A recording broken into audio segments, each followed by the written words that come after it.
Hello everyone, welcome back to my YouTube channel once again. I'm Bipasa Bose, the first professional medical student. So those of who don't know me, I cleared NEET in my first attempt and जब तक मुझे ये realise हुआ कि मुझे NEET देना चाहिए तब तक बहुत लेट हो चुकी थी एंड मैक्सिमम 6-7 महीने बच्चे थे जब मैंने पहली बार नीट का रिज़ल्ट सिलेबस देखा। और लास्ट के 3-4 महीने पहले तक तो मैं ऑर्गेनिक केमिस्ट्री पढ़ी भी नहीं थी। सो मैंने सब कुछ कैसे कवर अप किया मैं आज आपको बताऊंगी। मान लेते हैं कि आपको ऑर्गेनिक केमिस्ट्री बिल्कुल नहीं आती है, आप एकदम ज़ीरो लेवल पे हो, तो आपको स्ट्रॉन्गली खड़े रहना होगा, क्योंकि ऐसा नहीं है कि बिना मेहनत के आप कर लोगे। मैंने बहुत मेहनत किया था, आपको भी बहुत मेहनत करना होगा। बहुत मेहनत से मतलब अपने आप को घसीटना होगा, ठेलना होगा कि चल कर, तू करना होगा, मतलब करना ही होगा, नो ऑप्शन। या तो करो या तो फिर मरो। देखो, तो मैंने क्या किया था, जैसे कि ज़ीरो से मुझे शुरू करना था, तो सबसे पहले 11th की जो सेकंड पार्ट है केमिस्ट्री का, उसको मैंने खोला। लास्ट के चैप्टर्स में जो ऑर्गेनिक वाला पार्ट है, मैंने उनको पहले रीड करना शुरू किया। मेरे को कुछ नहीं समझ आया, कुछ भी नहीं समझ आया।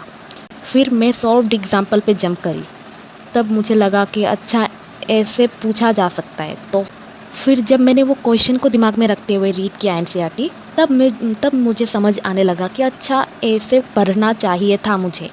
तो सबसे पहले अपने पढ़ने का जो सही तरीका है वो तुम ठीक करो। पहले क्वेश्चन का पता लगा लो कि ऐसे क्वेश्चंस आते हैं, फिर एनसीईआरटी रीड करोगे तो तुम्हारा आसान हो जाएगा सब। फिर मैंने रीड करना शुरू किया, एक एक लाइन में समझने लगी। मैंने खुद को एक टीचर बना लिया था, सेल्फ टीचर। तो सेल्फ टीचिंग अप्रोच रख के मैं रीडिंग करते गई, समझते गई।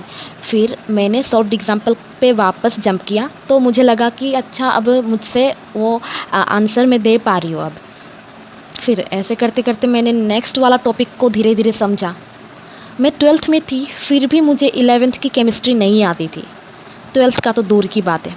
सो मैंने फिर वही किया कि नेक्स्ट टॉपिक में पढ़ी, फिर सॉल्व्ड एग्जाम्पल पे गई, फिर लगा कि अच्छा अब हो रहा है धीरे धीरे। तो ऐसे कर करके मैं आगे बढ़ती गई। जैसे ही रिएक्शन आया, भाई साहब मेरा दिमाग हिल गया। ये रिएक्शन क्या है, इसको कैसे याद करें। तो मैंने कोई ट्रिक व्रिक नहीं अपनाया, क्योंकि देखो अपने को नीट निकालना है, ऐसा नहीं है कि शॉर्टकट से हो जाएगा। शॉर्टकट से याद रखोगे तो वो आज ही याद रहेगा बस।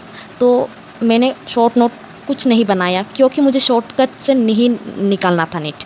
तो मैंने क्या किया, उसको समझने के लिए यूट्यूब पे गई, मोनिका बेदी सर्च किया ऑर्गेनिक केमिस्ट्री के लिए। फिर मुझे बहुत सारे वीडियोस मिले, मैम बहुत अच्छा पढ़ाती है, अगर तुम्हें कंसेप्ट्स में प्रॉब्लम है तो तुम चले जाओ उनके वीडियोस देखो एक बार। थोड़ा टाइम लगेगा, आई अंडरस्टैंड, दिन में 24 घंटे होते हैं, तुमको जितना तुम मैक्सिमम इनपुट दोगे उतना ही मैक्सिमम आउटपुट भी तुम्हारे पास आएगा।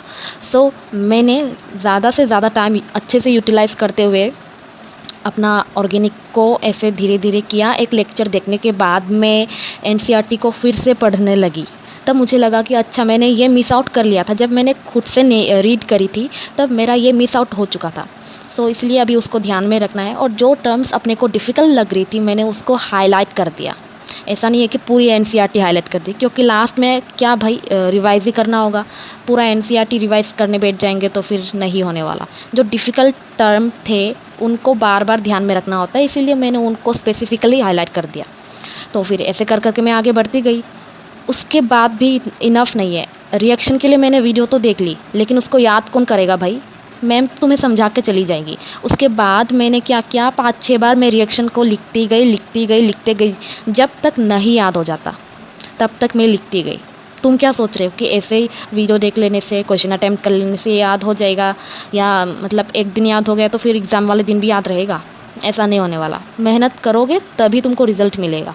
सो वो वाला जो टेक्निक था कि एक वीडियो देखने के बाद, वो रीडिंग करने के बाद, क्वेश्चन अटेम्प्ट करने के बाद, जो टॉपिक मुझे डिफ़िकल्ट लगता था, जो रिएक्शन डिफ़िकल्ट लगती थी, जो फॉर्मूलेस डिफ़िकल्ट लगते थे, उसको उसी दिन लेकर के बैठती थी। 10 से 20 बार लिखती थी।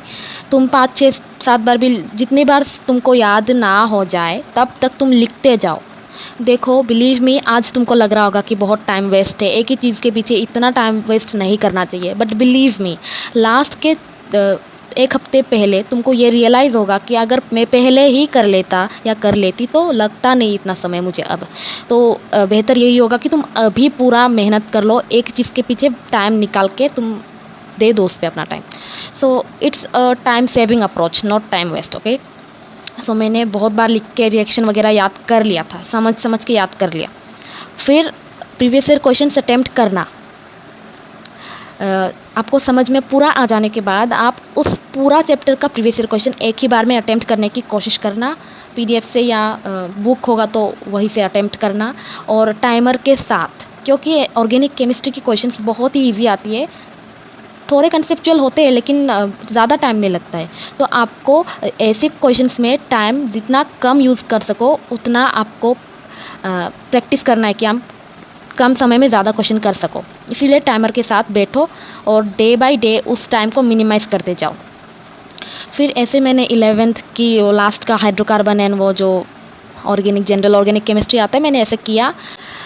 11th की लास्ट में एक चैप्टर आता है क्रोमेटोग्राफी वो वाला, उसको मैंने इग्नोर कर दिया था पहले, क्योंकि अभी मुझे सिर्फ अच्छा वाला अभी मुझे सिर्फ अच्छा ऑर्गेनिक वाला चैप्टर्स करना था। तो फिर मैं 12th की एनसीईआरटी में चली गई। उसके बाद उसका जो alcohol, hello alkenes, aldehyde ketone वगैरह है वो सब मैं करने लगी।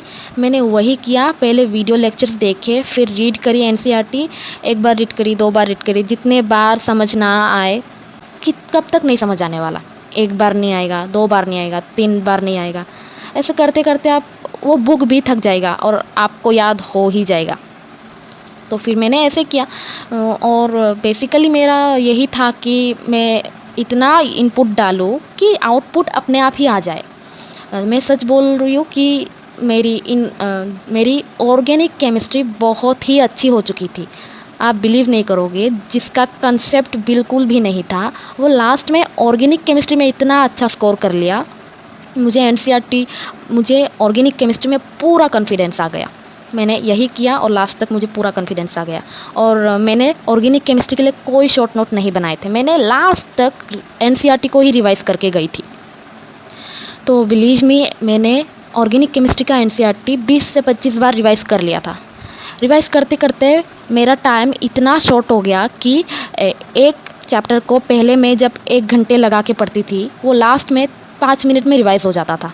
तो इस हद तक रिवाइज करना है कि 1 घंटे का चैप्टर कम होके आपका 5 मिनट में ख़त्म हो जाए। तो मैंने ऐसे ही किया।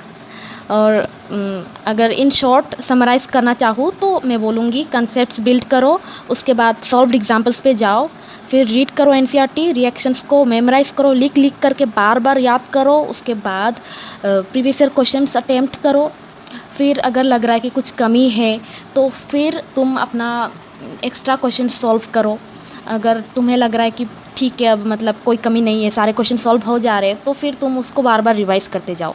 डेली तुमको ऑर्गेनिक केमिस्ट्री रिवाइज़ करते ही रहना चाहिए। क्या रिवाइज़ करना है? एनसीईआरटी इतना रिवाइज़ करना है कि लास्ट में वो समय कम कम होके 5-6 मिनट का समय बच जाए। तो आई होप कि आपको समझ में आ गया होगा कि मैंने कैसे किया था, और आप भी ऐसे करना। आई कैन अश्योर यू कि आपको भी मेरे जैसा कॉन्फिडेंस मिलेगा। सो आपको कॉन्सेप्ट्स में कोई प्रॉब्लम हो तो आप मोनिका बेदी सर्च करना, आपको बहुत अच्छे वीडियोस मिल जाएंगे। इनफैक्ट इनऑर्गेनिक केमिस्ट्री के लिए भी आपको उन्हीं से पढ़ना चाहिए, she is the best. And और भी बहुत सारे टीचर्स हैं। फिज़िक्स वाला में कंपटीशन वाला एक चैनल है, उधर में आपको पंकज सर मिल जाएंगे, वहाँ में आपको बहुत सारे टीचर्स मिलेंगे भाई, जिनसे अच्छा लग रहा है तुम उनसे कर लो। लेकिन मैंने फ़र्स्ट मोनिका बेदी मैम से किया था, इसलिए मैं उनका नाम ही बोल रही हूँ। So it's not sponsored video, बस मेरे को जिससे पढ़ने में अच्छा लगा मैंने उनका ही नाम बोला। So I hope this video was helpful. So thank you so much, bye bye, happy preparation.